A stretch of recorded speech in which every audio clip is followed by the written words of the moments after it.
We welcome you to join with us in celebrating 100 years of the Angus Society of Australia.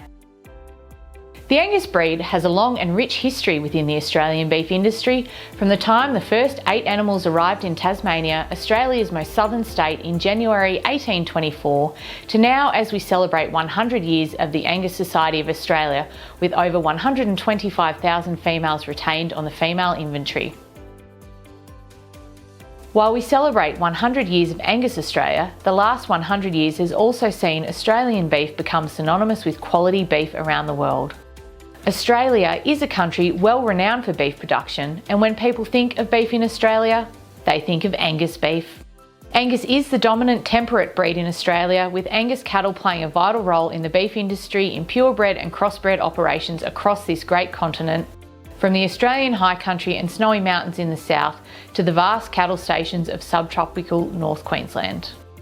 And while 2019 is a year of reflection, it is also about looking forward to what we can achieve in the next 100 years as Angus breeders.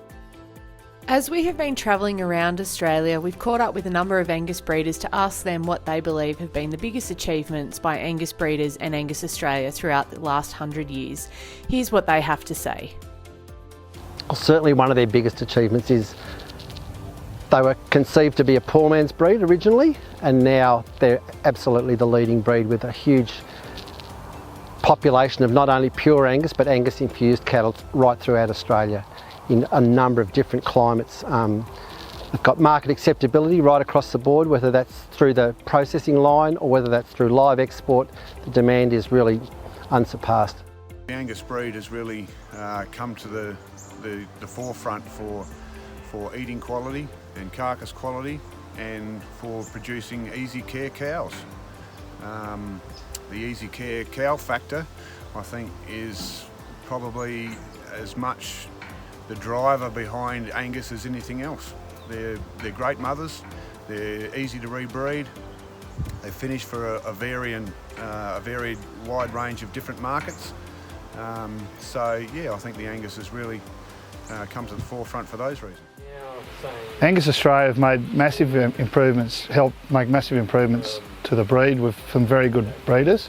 Angus Australia has really worked on objective measurement and the breed plan traits. That's probably been the major achievements, and a lot of recording for different traits from growth to birth weight into the carcass traits, and been a massive effort from Angus Australia keeping the integrity of the systems, the data collection and pedigree assurance, and developing markets for Angus breeders.